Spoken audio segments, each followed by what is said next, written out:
Okay, everybody, what's going on? It's Music Maniacs with me, Arknoy Strokabine, myself, Dr. Earl W. Brown, and we are live, ladies and gentlemen, here on my channel here. Now,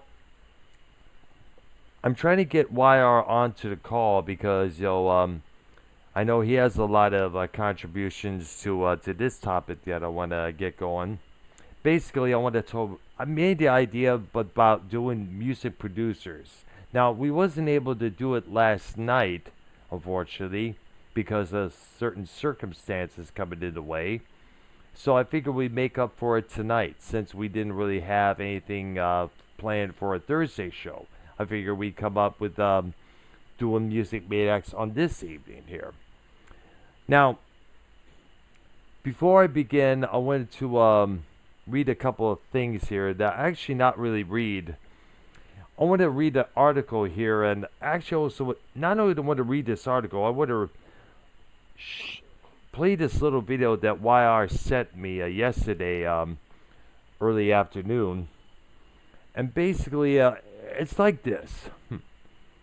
This is a trip to listen to. We know Ace Frehley, the former lead guitarist for the band Kiss. He's been doing his thing for a long while there, doing shows on his own and everything else.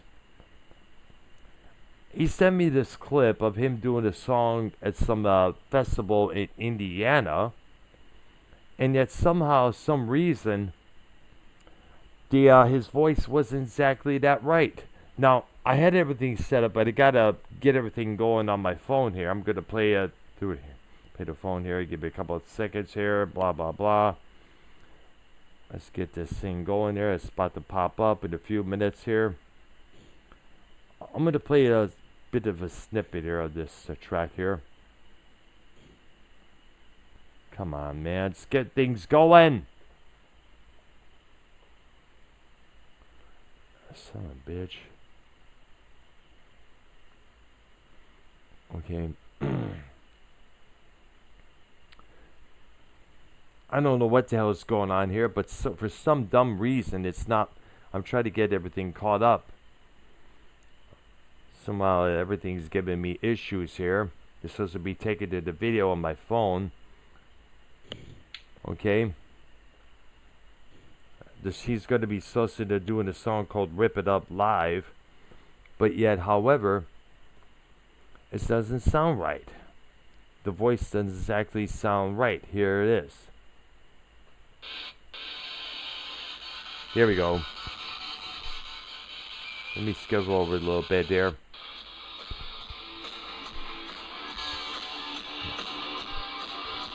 Here we go.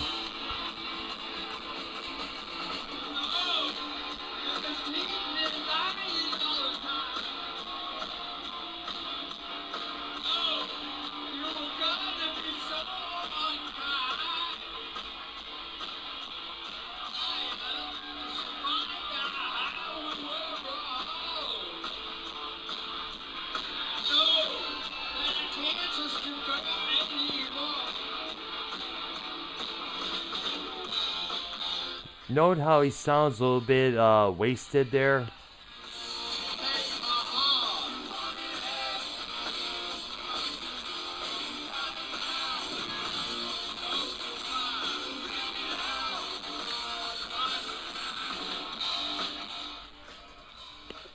Okay, let me pause it here. Now you hear how he sounds like he is a little bit wasted there. And a lot of the comments in the video there seems to agree as well. Don't know if it's being burned out or whichever there. One of them saying that holy crap vocals, he makes Vince Neil and Don Dawkins sound good. And of course, one person wrote that he saw him twice this year and he kicked ass. What the heck is going on here? Now, I'm also going to read something here that was also mentioned by YR not too long ago about his manager, Johnny O. And this is from Metal Sludge TV here. It says here, local police allege that the tour manager of Ace Frehley, Johnny O, made some death threats against an Indiana festival chairman. And this is where that clip that I just played for you took place. Now, let me go straight down here. Apparently, Frehley was appearing at the Hain Epperson Festival last Friday night, which was June 30th, in Kokomo, Indiana, where it's alleged that the guitarist's tour manager, John Joseph Ostrowski, better known as Johnny O, became hostile towards the local festival's chairman, Paul Wyman. Johnny O, who has been labeled as Frehley's manager and personal assistant by many reports, is being reported to have caused enough of a disturbance backstage that eventually the police had to be called in.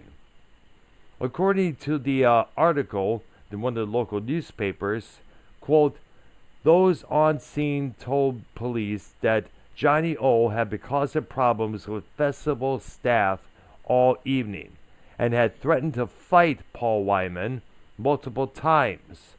According to the Aphrodite, Wyman told police he wanted Johnny O to leave the place or he'll be criminally trespassed. At one point, Johnny O is reported to have said that the band would never be coming back to play Kokomo. Instead of complying with orders to leave the business, according to the affidavit, I should say, Johnny O became even more agitated and belligerent, ignoring his own staff plea to comply with the local police and to depart.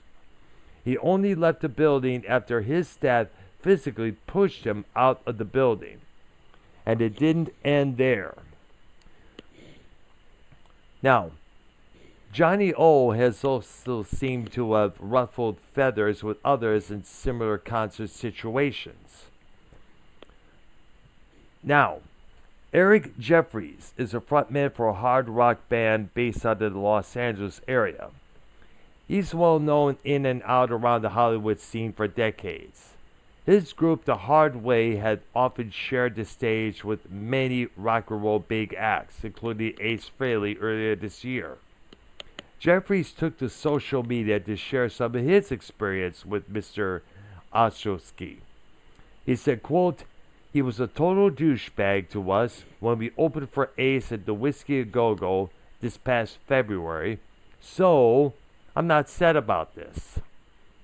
Jeffries continues saying, what made our experience with this dickhead even worse was that we were the only opening band for that show. Ace's drummer used to play in our band. After our set, this dude wouldn't even let us be in the backstage hallway. That dude being, of course, Johnny O. He kept ushering us into our dressing room so we would not encounter Ace. The whole thing was just shitty. Another rocker named who calls himself Freak Show chimed in, saying that Johnny O is a effing tool. He's right where he belongs. Yeah, I agree, Eric Jeffries. He was a major dick to me also when I met him in Nashville. The Pharaoh's Tribute also states that Johnny O continued to yell and argue with police. Once outside, the disturbance attracted attention from festival goers, some of whom filmed the incident. I would like to see that, definitely, that's for sure. Police were able to direct Johnny O to his van, but the tour manager continued to make a scene. That's when, according to the affidavit, Ostrowski pointed his finger at Wyman and made the death threat. Wyman, who was sitting on the golf cart with his family, looked to be in a state of disbelief after hearing that threat, according to the affidavit. That's when the KPD officer arrested Johnny O. A portable breathalyzer test showed that Johnny O had a 0.77. Actually, let me just repeat that. Here we go. Why is it going to mess it up on me? 0.117 blood alcohol level, according to the affidavit.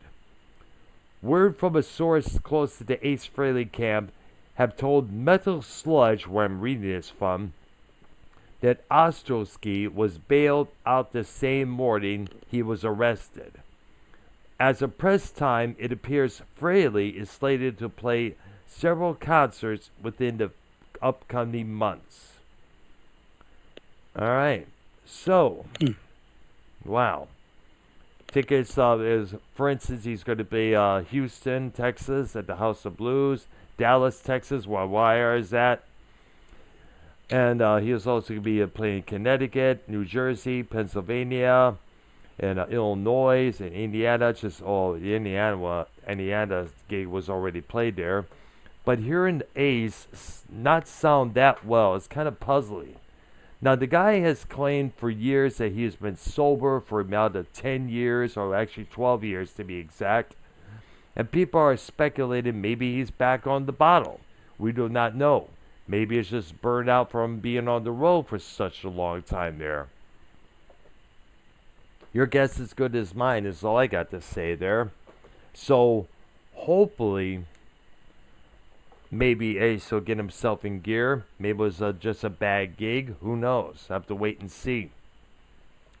In the meantime, let's get to our topic, which is music producers.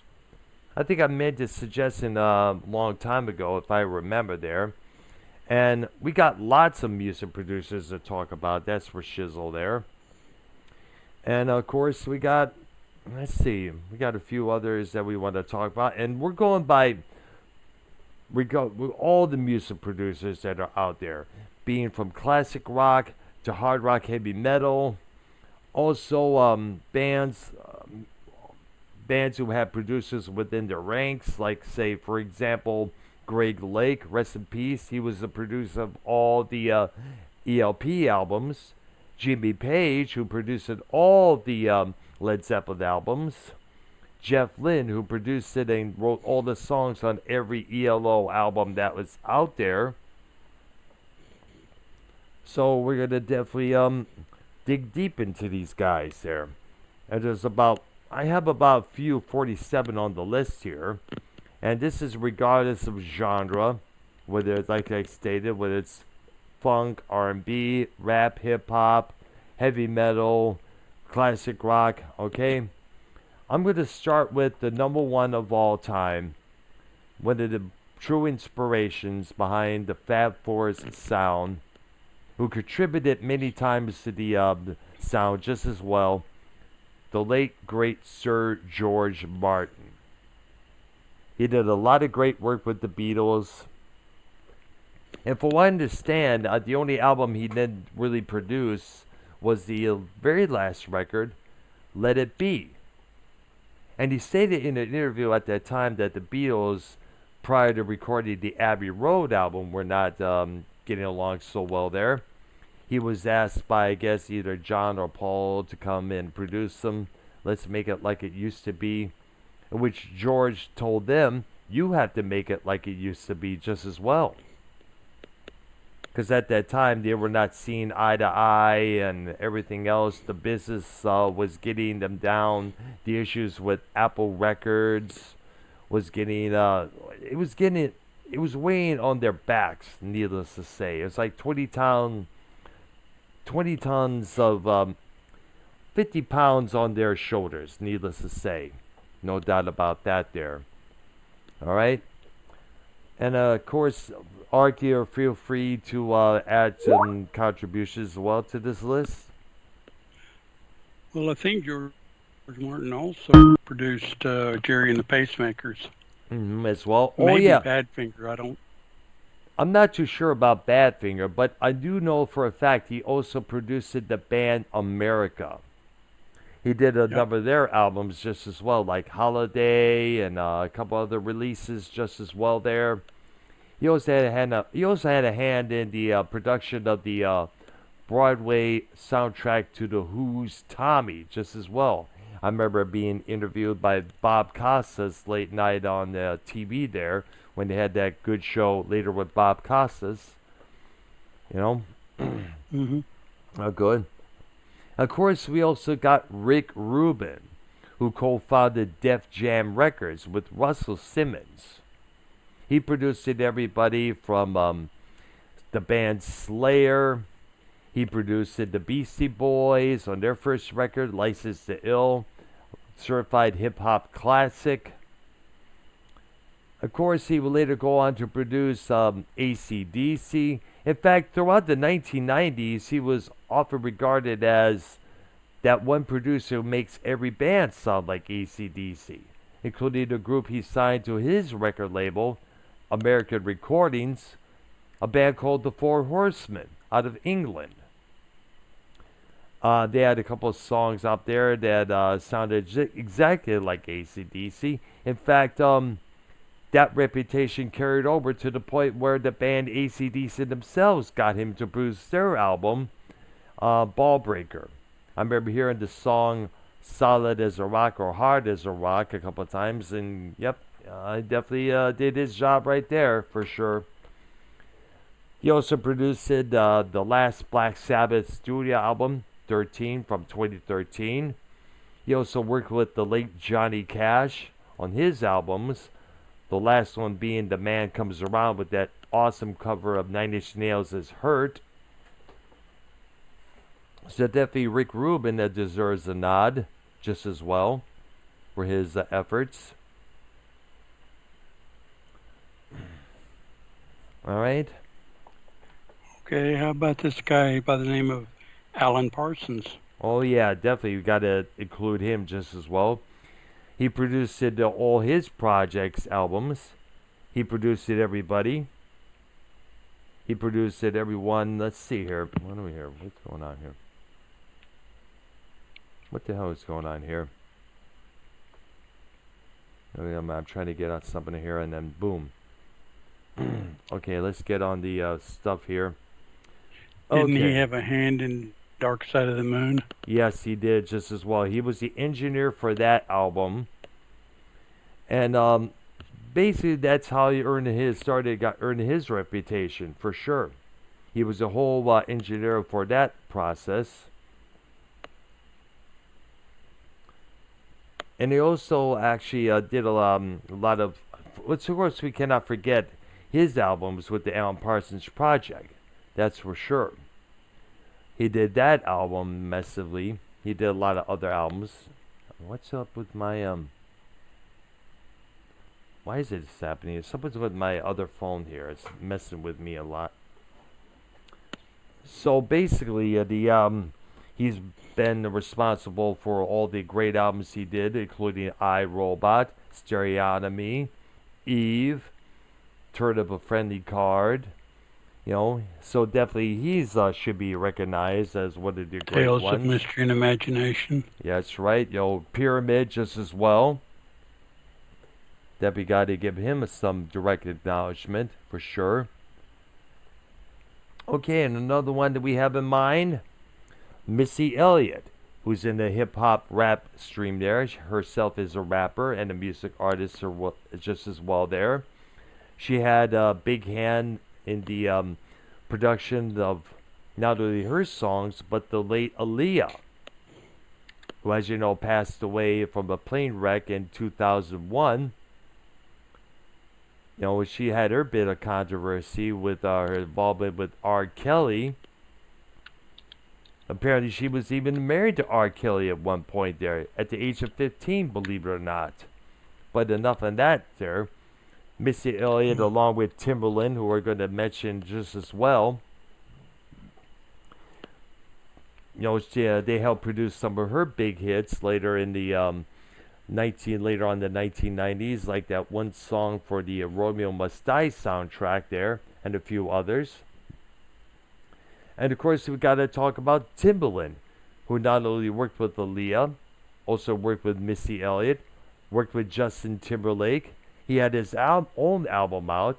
The remix they did with that song Apologize by the group Young Republic became a massive big hit on the radio. And we're talking One Republic, not Young Republican, for that matter, ladies and gentlemen. Okay. We also got to mention this guy, Mickey Most, who worked with the Animals, Eric Burden's and the boys there. Yeah, I guess he had a hand with Donovan's songs just as well, producing them.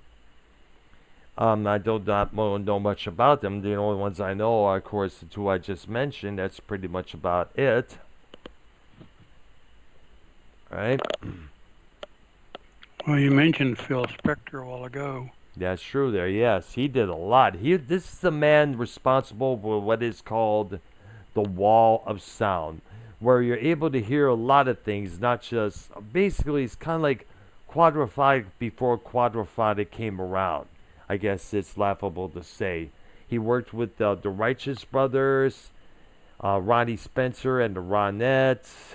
He had his own Christmas album at one point. He worked with John Lennon. And he even worked, as I mentioned, did the remix for the Beatles' Let It Be album. He would bring in the full orchestra for some of the songs like the title cut, The Long and Winding Road. He did numerous numbers on that record there. And of course, he even worked with the Ramones. The album End of the Century, which came out in 1980. I had that album. Pretty good solid production from the guy there that he gave to that group. Very solid production. In fact, they even did a cover of Baby I Love You on that record, which they did pretty damn good. Let's not forget the lead-off single, Do You Remember Rock and Roll Radio? Did a great job on that one, that's for sure. So he definitely should be up there on the list of basically the Mount Rushmore of music producers, next to George Martin. Alright? We have this one here, Mark Ronson, whose sister Samantha is a DJ, was involved with Lindsay Lohan, the actress, for a short while there. He had this big go ahead. I'm sorry. I had a slight interruption. It's okay there. All right. Yeah. All right there. I don't know why my work phone is acting up the way it is for some reason there. But either way, for some dumb reason, I got to get to the subject here. Brian Wilson. Brian Wilson, yes, got to give him acknowledgement because, he did a lot of work with the Beach Boys, including Pet Sounds, which was deemed the inspiration for Sgt. Pepper. He's still producing his music just as well there. Now, the last thing I heard from Wilson was a Christmas album he released in 2004 called All I Really Want for Christmas Is Peace on Earth. The production of that song was phenomenal, as well as his version of Deck the Halls, definitely for sure. Alright, we also got Linda Perry. Now you remember the song What's Up by Four Non Blondes? That was a big hit around 1994, 1995. The singer and songwriter for that song would later go on to work with Christina Aguilera on her record Back to Basics. Linda Perry. She's also worked with Kelly Osbourne, Pink. Signature. Now, actually, her signature sound was clean, crisp, but yet punchy studio procession as well. She's very respected just as well there. So definitely got to give her a nod. Now RZA,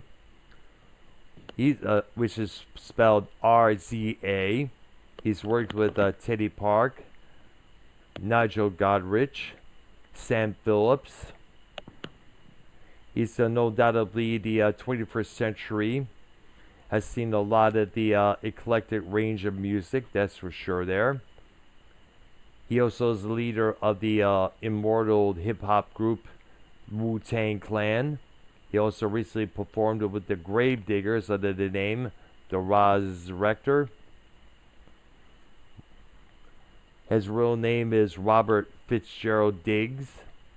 He's also an actor as well and filmmaker, just as well. Now, there's a couple here that I don't really know, but I know this guy, Red One. He worked with Jennifer Lopez, Nicki Minaj, and of course Lady Gaga, who gives his name a shout out at the beginning of the song "Just Dance." That was one of her big hits, produced by this guy. All right. Todd Rundgren. Oh yeah, he did some great production just as well. Not only his songs, but also with his band Utopia. He also worked on Meatloaf's quintessential classic, Bat Out of Hell. He did a great job on that album just as well there. He did a lot of good stuff. He also did an album with a cappella, which was every instrument, including his voice, were done by his voice, believe it or not. Eat your heart out, Bobby McFerrin. Huh, wow. Let's see what we got here. The Dream. He had this couple of hit songs around the early 2000s. One of them was called "I Love Your Girl," which was a pretty good song there. He was involved romantically with the singer Christina Milian for a while there, until that romance broke up. Now this one is kind of a controversial one, Dr. Luke. Now I'm not too sure if you remember the singer Kesha, her songs TikTok, Animal and everything else. That was in the early 2000s just as well. She filed a lawsuit to get off her deal with Dr. Luke, claiming that Dr. Luke was sexually assaulting her, making threats against her. Now, I don't know if but until she got off her contract, she was not going to make any music ever again. She did appear on the another guy's single, I guess it was, for some DJ or producer and such. But for a while, that I don't know if that lawsuit is still going on or whatever there. But it seems like this guy has kind of like he kind of canceled himself out when all this was revealed. Miley Cyrus even revealed that she will never work with Dr. Luke again after finding this out. So, though he deserves a mention in this program, his outside antics are deemed definitely questionable. For sure. Alright? This guy, Little John, he produced Usher's biggest hit, the song called Yeah, that came out in 2004. That was a big hit there. He not only appears in the record as well. They go, yeah, that's right. We know his phrases. What? When okay. He had his own hits like Snap Your Fingers. He also had that one song called Don't Start No Shit, No Be No Shit. That was a classic one there. And that was a phrase that was used a lot of times within the hip-hop community, if I'm correct. He also recently appeared on the episode of Bar Rescue with host John Taffer at one point there. So definitely his signature sound is the crunk sound out of Atlanta, GA. He also worked with twosome known as the Yin Yang Twins. Remember the song Salt Shaker? That was a big hit in the strip clubs. No doubt about that. Here's two more I gotta mention. Nile Rodgers, who is Old Bad Chic with the late Bernard Edwards.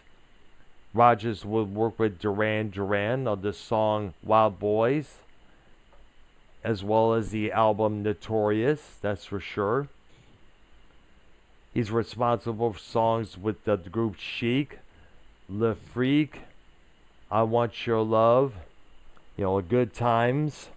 All those songs of the 1970s disco era just as well.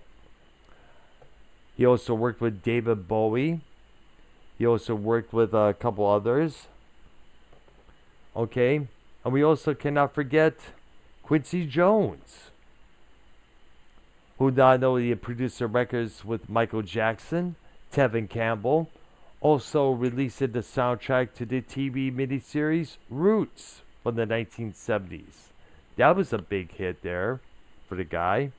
He also had this one song featuring a singer named James Ingram called Just Once. That was a big ballad on commercial radio around 1981. Definitely not about that. No doubt about it. And he started as, he's also listed as one of the great ones, like this guy here I got to mention, David Foster. You remember the song Wildflower by the group Skylark, correct? Right. Yes, he produced that and played on that album just as well. But he's also produced Shaka Khan. He produced Chicago numerous times. He had a song with Olivia Newton-John called, Save the Best for Last, if I'm correct with the title. It's been a long time since I saw that, or since I heard that track there. Well, I kept going through lists here for record producers, Mm-hmm. and it seems like all these lists, a majority of the ones they mention are either hip hop or rap Yeah. producers. And it's like, what about the old days? Didn't people produce stuff back then, or is it nothing but rap and hip hop? Well, we also got to include Tom Schultz of Boston. He produced his own albums just as well as play guitar, write the songs, and engineer them as well. Every album that Boston has put it out was produced by Mr. Schultz.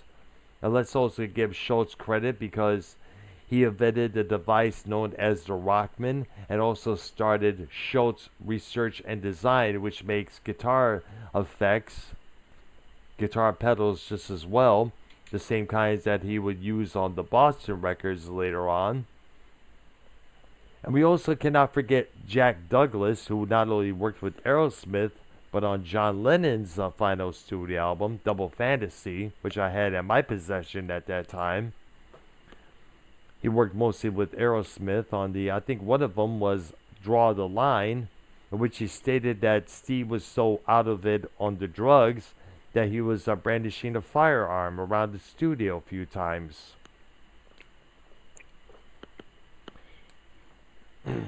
Okay, do you have anybody you want to come up with? Not that I've seen on the list I saw. Right there, I know it's like a tough one there.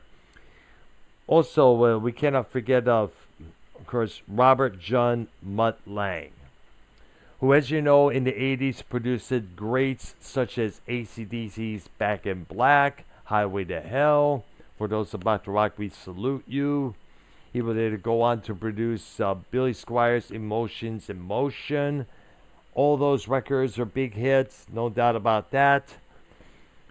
He also produced two well-known Def Leppard albums. His Pyromania from 1983, that was a massive big album. And also Hysteria, which was also an even bigger album. The hits kept coming from that album was just non-stop, believe it or not. He, of course, later on would meet this country singer from Canada named Shania Twain. He would produce her. She had a lot of hits under his wing there. He also even got married at one point. I guess they broke up now, from what I understand. I guess he did the dirty behind her back. I mean, like, come on. If you got a pretty woman like Shania as your wife, you don't go out and cheat, okay? Whatever sexual desire you have, you do it with her, okay? If she'll allow it. That's true there. You got to keep that in mind. That's true. We got Bob Ezrin, who I know produced The Wall. Bob Ezrin, as well as co-produced The Wall with Water and Gilmore's. with the Waters and Gilmore. No, excuse me, Waters and Gilmore. In fact, he had to be like the Henry Kissinger between those two. Because at that time, Gilmore and Waters were not exactly getting along. It was a tight ass schedule that they were doing. And of course, eventually that would probably be one of the last records that Waters would do with Pink Floyd altogether. And we also cannot forget Bob Ezrin's work on Kiss's Destroyer, as well as Revenge. Let's also not forget the work he did with Alice Cooper later on in the years, like $1 Billion Babies, Alice Cooper Goes to Hell, and a few others there. The songs like I Never Cry, You and Well, I I. think didn't Vincent Furnier do some producing himself? Not that I know of. That's something I gotta look up there. And come to think of it, there. You know, but while we're on the mention, there was this group called Elephant's Memory that released one album on the Apple label, the Beatles record label, and that apparently was produced by John Lennon himself. Yeah, ironically, I actually had that album. How is that record, by the way? Was it good? Was it bad? Or was it interesting? Different? Well, I guess interesting is the best word.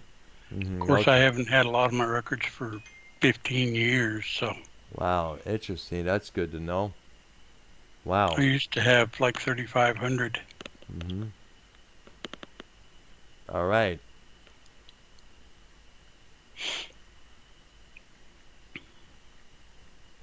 All right. Yeah, someday we could do a show on records I owned, but that would take a while. All right there. And What? I'd have to play with my memory to remember them. All right. What the hell is going on here? No wonder, damn it.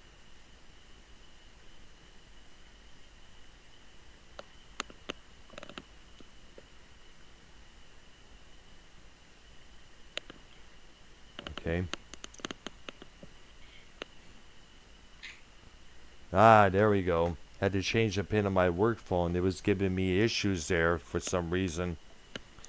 So now I had to use a different pin on my work phone there. It was twinkling left and right there. All right, so that's taken care of, thank goodness. So, any I just mentioned so many producers. I'll let you take over, Ark. Well, there was Don Kirshner, Oh yeah, who produced the Monkees? among others. Yep, exactly. I see. Even had his own record label, which was called Christian Records, which one of the big names on that label was the band Kansas. And let's not forget the Midnight Special. He was the guy behind that program for many years. And he actually had a series before that called Don Kirshner's Rock Concerts. Yeah, it's true. Yeah, yes. So Kirshner deserves a lot of credit there. And I think there was another. I think he had something, another record label that had an Archie single on it there. I don't know if it was Sugar Sugar or something else there. Probably. Then there was, and I don't remember their first names, Mm-hmm. Leica Pins. Leica Pins. Hmm. Yeah, those two guys. I They care. did a lot of the bubble. They did a lot of the bubblegum music. In the 70s? Yeah, it's Ah, late '60s, early '70s. I Things see. like Ohio Express, 1910 Fruit Gum Company, garbage. It was actually not too bad, Okay, but there. it was all bubblegum.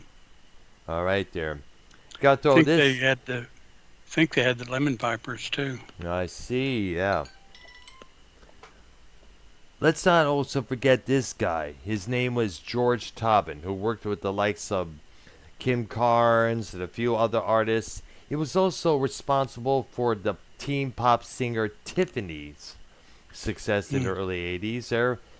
The ballad, Could Have Been, and the cover of Tommy James's I Think We're Alone Now. That was a big hit there, courtesy of this guy.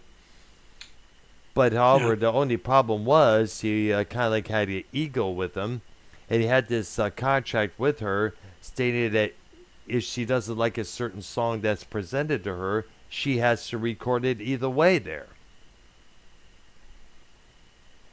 I know she went back to him for a short time there, but eventually she broke off him once more to try to she tried to revise her career by going back to the pressing the repeat button, but that didn't work out unfortunately. And we also got acknowledge this guy, the General, Maurice Starr, who worked with New Kids on the Block. And credit to him, he had a different, unique sound to the New Kids. He also brought a little bit of the 70s soul onto the 80s teen pop sound. You remember them, I guess they had the New Kids record with some Didn't I Blow Your Mind, Girl? That was kind of like a big hit there when you think about it. First guy was Paul Leka, Yes. Put your and head on my shoulder.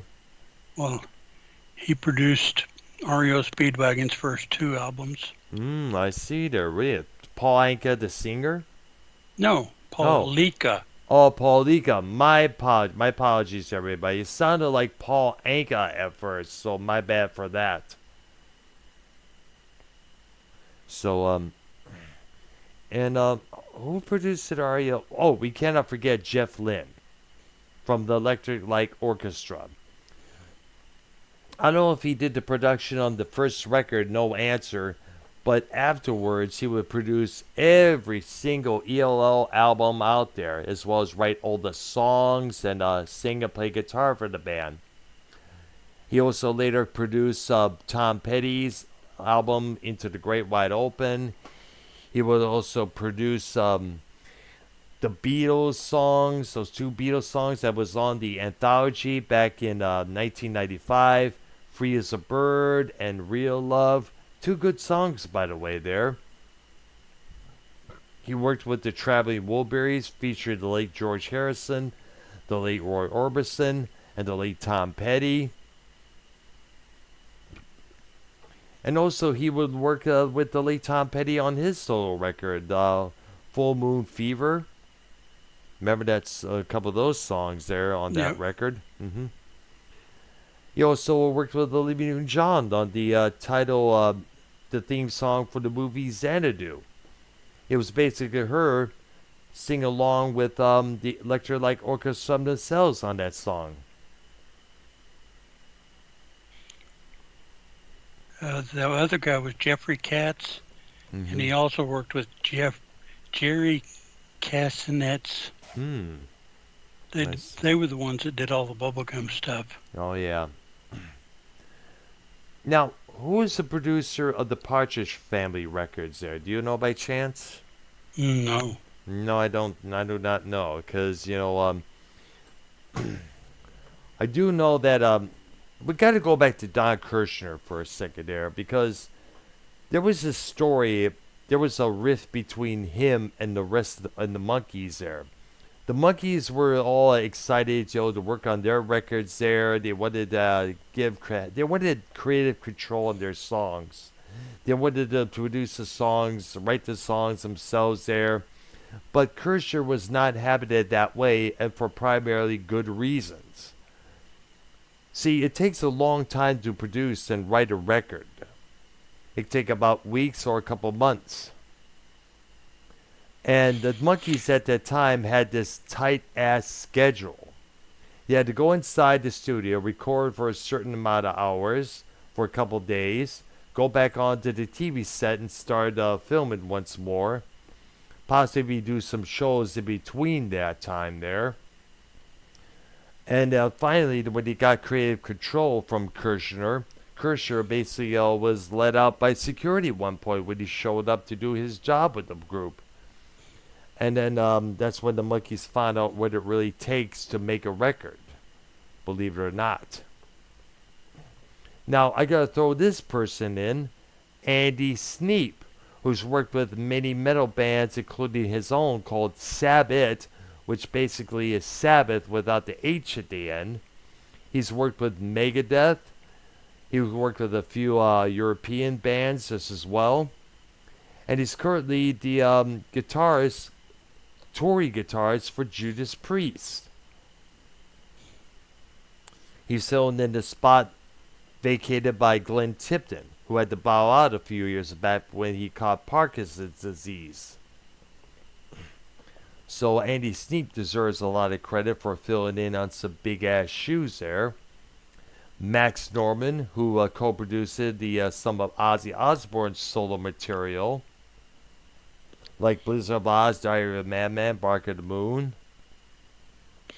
I was just reading through Castnet's Cats, Yep. Yes. and it's a bunch of bubblegum stuff that the late 60s, early 70s, except for one song in 1967. Mm-hmm. Oh, I'm sorry, 1977. All right. Something called Black Betty by Ram Jam. Oh, really? That's interesting to know, for sure. But All man, right. if I read you this list of their hit singles, you're going to go, what? Because they were all hits, Yeah. but it's obvious they're bubblegum. Here, let me go through them real quick. Go right ahead, man. Beg, Borrow, and Steal, 1, 2, 3, Red Light, Mm-hmm. Goody Goody Gumdrops, Indian Giver, Down at Lulu's, Chewy Chewy, Mercy, Simon Says, Special Delivery, Yummy Yummy Yummy, Gimme Gimme Good Lovin'. Ah. If you heard those songs, bubblegum just reeks out of these songs. Wow. You probably heard part of them. Yes, I'm I sure you have. heard Yummy Yeah, Yummy, absolutely. Yummy, yummy. Got yummy in my tummy there. Loving My Tummy, yeah. Mm-hmm. I got to mention this guy, Bob Rock, who, as you know, produced Motley Crue. He produced Bon Jovi. He also produced Metallica on the Black Album and the Load and Reload albums. Now, this guy, believe it or not, started out in the 80s in a new wave act called the Payolas. You may remember the song Eyes of a Stranger that was a minor hit for that group back around 82, 83. Pretty good song there. Very good song, to be exact. I was thinking about that song while I was at my work a couple of days ago there, while thinking of this subject. Now, Bob Rock would later have his own project called Rockhead around 1993. I know that record sold anything, let alone get played on the radio. But Bob Rock definitely deserves a big mention. And we also cannot forget Tom Allman, who produced many of the Judas Priest albums in 1980s. And his last name is spelled as Allom. So instead of being Allen, it's Alman. If it's if that's how it's pronounced. All right. Also, we got to include, another big heavy metal producer there. We got to talk about, let's see, I forgot his name for son of a bitch there, but, let's see there, what's this guy's name there? Forget it, damn it. Let's see, What time is it, by the way? It's about... It's a little after 7. I see. About time to wrap up. Pretty much, sure. Yeah, it is. I'm kind of starting to run out myself. It's about 8 p.m. over here. I got a soundscape stream you got to get ready for in a while there, about an hour or 90 minutes from now. Well, what I'm going to have to do is going to definitely take the 2 episodes that we put together, actually the 2 bits that we put together into one. We're going to definitely work on that right now as I speak. All right. For Arknoia and myself, sorry why Art couldn't be here. I tried to get him hold on the show earlier on, but he's probably busy doing stuff. So what are we talking about next Wednesday there? I hadn't even thought about that. All right there. No, I've been coming up with ideas. We could possibly talk about the punk rock scene, if you like. and what I have inspire. nothing for that one.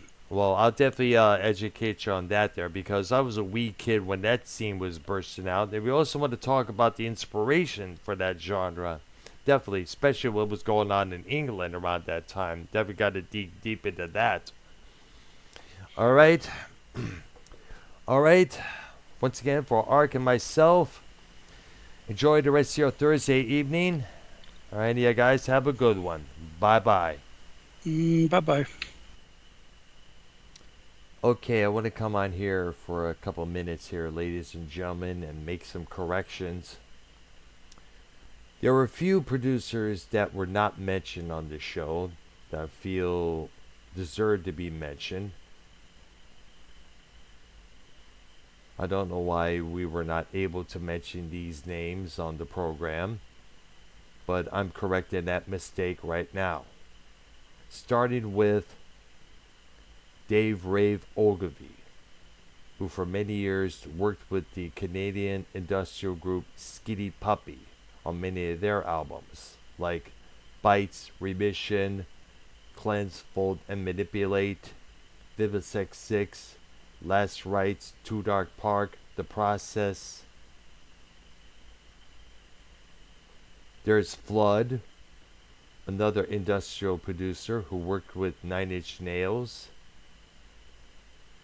Adrian Sherwood, who worked with the likes of a few underground acts like Tackhead, Gary Quayle, a British rapper, and a disgruntled English artist named Mark Stewart. He also did some co-production on the Ministry album Twitch from 1986. You may remember the hit single from that album, Over the Shoulder, which occasionally still gets played at underground clubs. There's Tom Verman, who worked with both Motley Crue on Shout at the Devil and a couple of the early Dokken albums like Tooth and Nail and Breaking the Chains. And there's Scott Burns,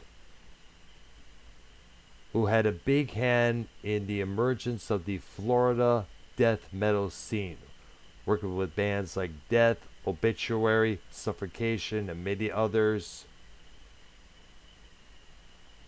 If anybody knows of any other producers that did not get mentioned on this program, let us know in the comments below. I figure I add this in just as well, so I don't have to later on. Like this video, subscribe to my channel, hit that notification bell. We'll see you all next week for the next edition of Music Maniacs. Alright? Everybody, take care. Bye bye.